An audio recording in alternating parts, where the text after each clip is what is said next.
Hello, welcome to another episode of A Scribe Scribbles. I want you right now to think back to the last book you read that you seriously couldn't put down. The one that made you turn the page even though maybe your alarm was about to go off to wake you up for the day. We are going to discuss why this happens and how you can write your story this way. So stick around, we're going to talk about that.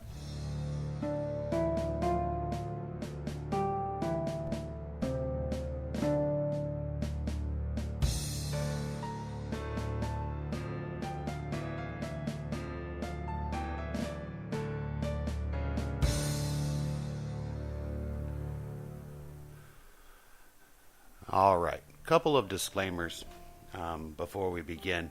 First off, I have recently moved into a new office. I do not have it completely set up and situated yet, so I apologize if this week's audio is a little off. I will have it corrected by the next episode. The second disclaimer, when I talk about a scene this week, I'm talking about a complete scene. 9 times out of 10, this is going to be an entire chapter. As we all know, a scene can be a setting within a chapter, a place that will change throughout the chapter. But 9 times out of 10, like I said, you're going to experience an entire scene as an entire chapter.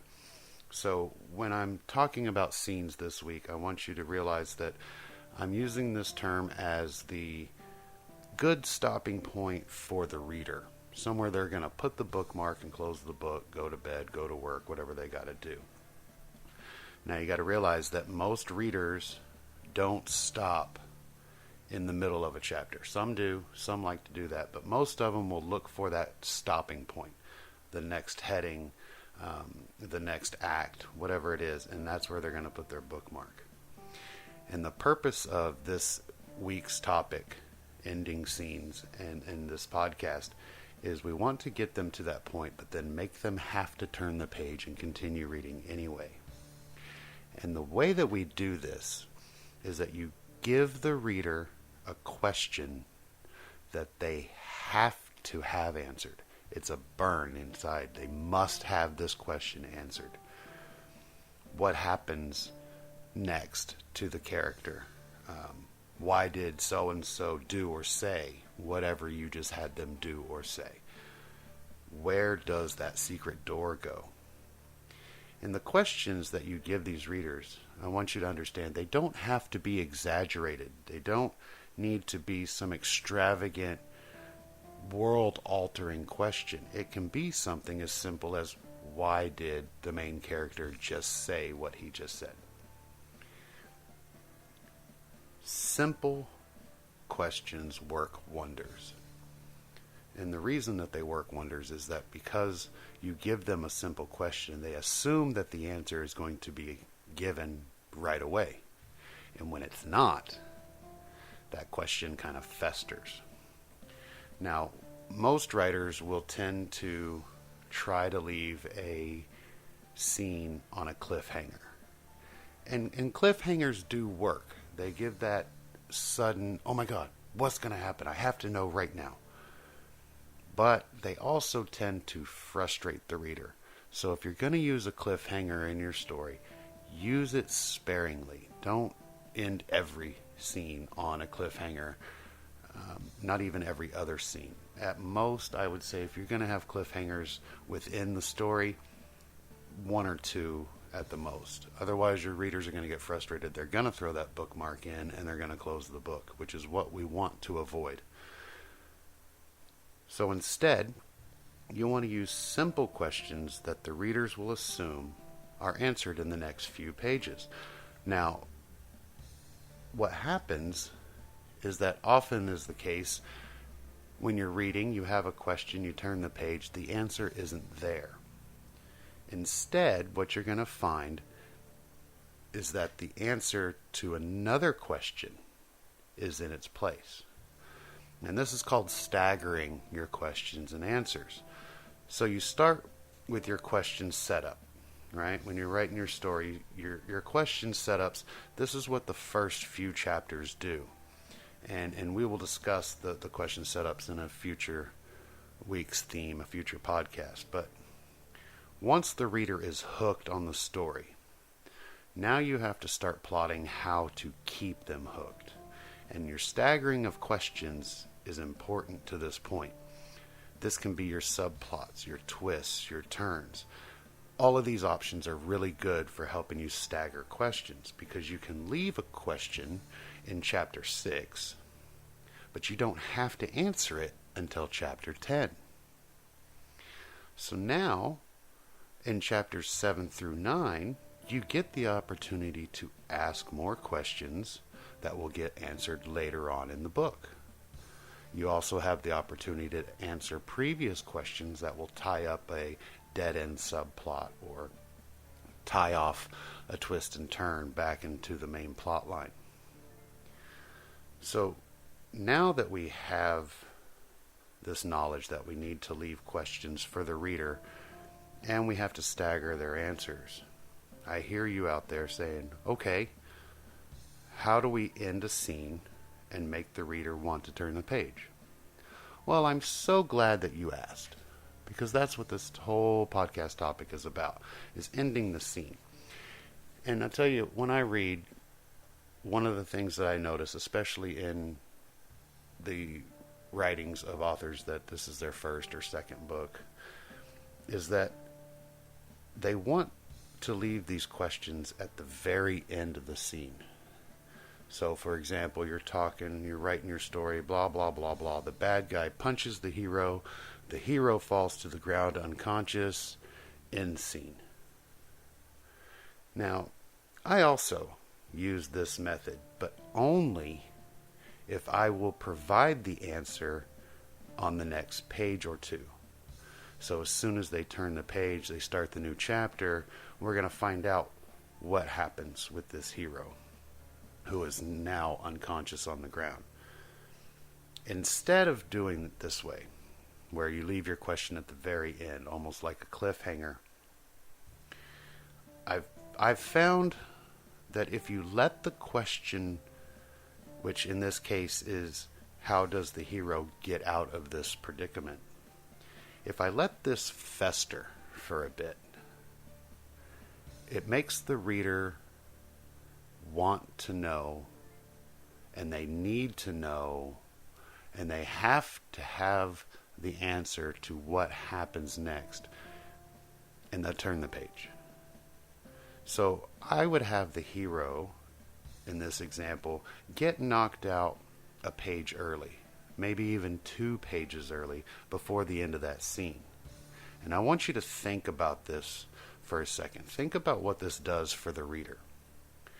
They're going to assume that once the hero gets knocked out and they still have a couple pages left to go till the end of the chapter or the end of the scene, they're going to assume that the answer is going to come in those couple of pages. And when it doesn't, that's when the question that they're trying to get the answer to begins to burn. They want the want to know turns into a need to know. And while this is all well and good, there's more. The next several paragraphs, after our hero's been knocked out and we still have all these paragraphs left of the next couple pages, it gives you, the writer, an opportunity to throw in another question or two.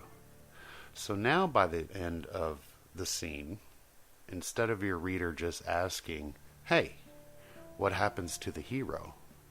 Now they're going to ask, what happens to the hero? But they also might ask, why didn't the bad guy end it right then and there?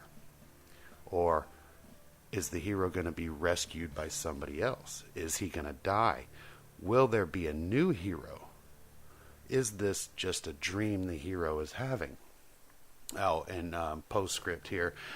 Don't have it be a dream that the hero is having. Okay, that is one of the worst writing things you could ever do.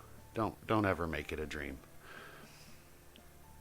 Okay, so look, we know now that we have to end our scenes with a question that the reader has to have answered, right? That's what's going to make them turn the page. And if you can do this consistently with your staggering of your questions, staggering your answers, where you ask a question in chapter 2, you answer it in chapter 5, but you've asked another question in chapter 4 that doesn't get answered until chapter 20. This is going to keep the reader asking these questions, looking for those answers, and they're going to continue to turn the page until there's no more pages to turn. And as long as you've answered all of those questions, they will have enjoyed reading your story. Which is, I'm going to put in a little asterisk here. Make sure that by the end of your entire book, you have answered all those questions. The only exception to this is if you write a series, a trilogy, or there's more that the story continues in the next book, you can leave a few of the larger questions unanswered. But this should only be the questions that are dealing with the main plot line.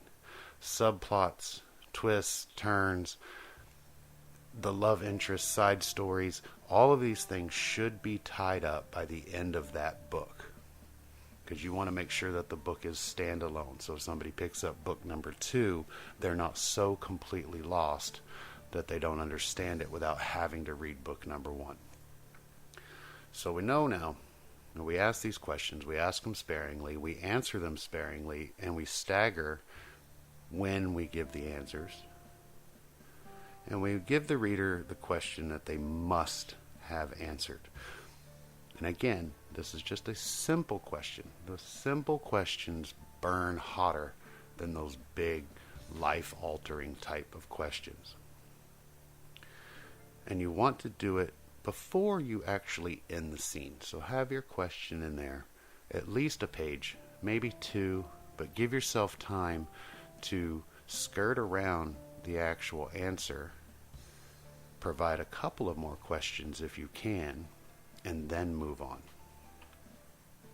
And this will give your reader the question that they need to have answered, but it will also give it time to fester and grow in their brain. And then that want turns into a need, which translates into page turning.